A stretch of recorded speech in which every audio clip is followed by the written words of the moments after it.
Hi guys, this is Dan from Magic Pachinko Restorations with another short video on a vintage Pachinko machine. Please continue to subscribe. Please continue to make comments. Love to hear from everybody. Please stop at magicpachinkorestorations.com. Say hello, ask questions, so on and so forth. I do say hi guys with no put down to women at all. That's certainly not my intent, but I found out that my demographic is guys between the age of 40 and 65, kind of guys like myself. So when I say hi guys, I'm pretty much hitting my demographic. So at any rate, this is a 1974 Nishijin Model A. This was a customer's machine, complete restoration. Everything taken off, everything cleaned, everything put back on, including a new playfield. This was an interesting playfield in the sense that this was the original playfield. The big sticker, the big inspection sticker, just peeled right off. That's very unusual. Normally I have to cut these out and then try to sand as much of this off as I can to get this part thin, and then I use contact cement just to glue it back on so that it has the air of authenticity. So this one just came right off. The first time I've ever had one do that. I also had to get a little creative on the center attraction. We'll tell you about that in just a minute.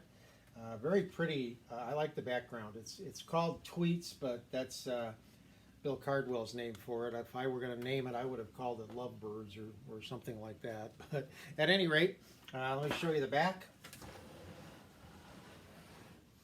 Red mahogany. Oh, one thing. I got a really nice deal on some beautiful cherry. So these feet, let me tip this down a little bit. The feet there that the machine is stabilized with, that is now being made of cherry. It's beautiful, beautiful hardwood. So again, guts all taken off, everything cleaned, everything put back on, all the wiring redone. 12-volt power supply, wall transformer. When you plug these in, you can leave them plugged in if you'd like. It's not going to hurt anything. When you have an empty machine and plug it in, this light will come on. It's controlled by this leaf switch right here. So when there's no balls in here, this drops down, closes the leaf switch. When balls are in here, the weight changes and it turns that light off. The only other time there's a light on is when you do get a jackpot, and it's a momentary light. So you can leave these plugged in all the time. It's not going to hurt anything. You're not going to burn out the bulbs or anything like that. So one thing that I need to talk about, and that is the shut and open, which is on your Model A's. This is the jackpot chamber. Here, let me bring this in a little closer. This is what they call the jackpot chamber. There's a clear plastic piece in here. It holds 14 pachinko balls, 2 rows of 7. At the end are 2 brass fingers that keep the balls from going beyond where the brass fingers are, and that is what's called the shut position. When these fingers are like, well, they won't go up, and I'll tell you why in just a second, but if the fingers are up, then the balls would continue to go down and exit the machine. So when you go to set this up, you want to make sure it is in the shut position. Normally there's a little ring attached to this wire here. It's down in here. It was broken when I got the machine. I tried to solder it. Solder did not take. So because the default is shut and that's where you want it, the only time you need to open it is if you're going to try to get the balls out of the machine to take it somewhere, and you don't want the weight of the balls in the machine. So it's not really an issue. The other thing you want to be aware of is your seesaw. I want to make sure it's tipped back rather than forward like that. Make sure it's tipped back. And this is your starting position. So always, always, always just start with a handful of balls.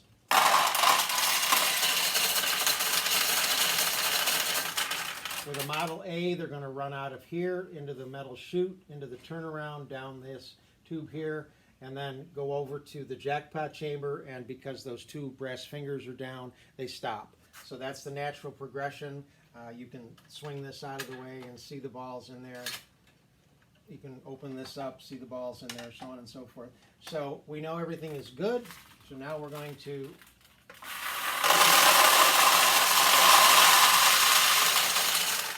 you pretty much want to fill this tray up with as many pachinko balls as you have. Recyclers usually only need about 250 to 300 pachinko balls, where like a Model B or something like that would handle considerably more, like 4, 5, 6, 700. But 300 or 400 will be fine. Make sure that you do have balls in the recycle tray. Occasionally, with a weight shift, you're going to hear this noise. And that simply means that the center recycler tray is running out of balls, and it needs to get some from here. Losing balls go into this tray. They don't exit the machine. That's why they call it a recycler. Okay? So let's get this turned around.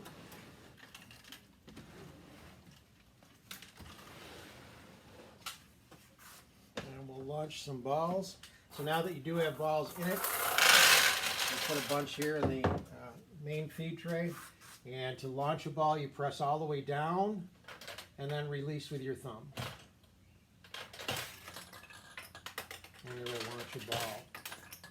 It is important that you go all the way down and then let go.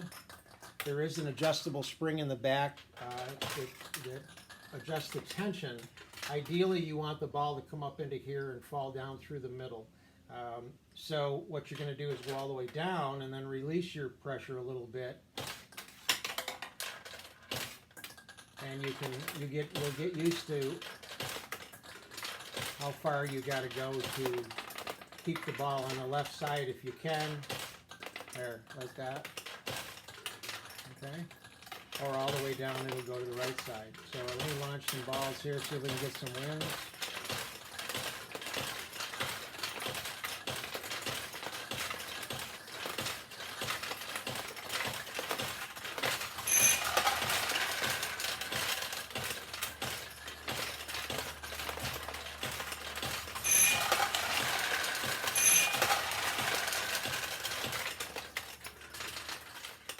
So you saw the center attraction, that light comes on momentarily. You can see the jackpot chamber in here. It'll tip and let the balls out. There are 3 tulips on this machine and your center attractions. It's much easier to win when the tulips are open. Let me open this up. I'm going to try dropping a ball down through the middle, but it may fall out.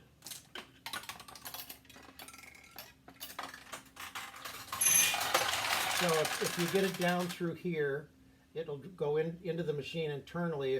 And there's 2 places it can go. If it goes down the right side, it'll open these 2. If it goes down on the left side, it'll open this one. Same thing with your center attraction. Once it gets into the center attraction, there's a right, a left, and a center. The center goes straight through. The left would open this one, and the right would open this one.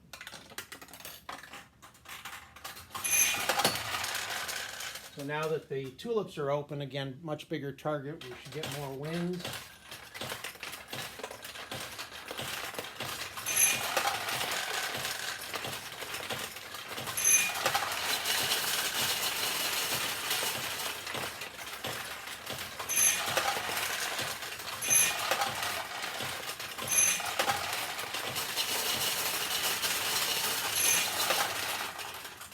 So there's your Model A. Hope you like it. Thank you.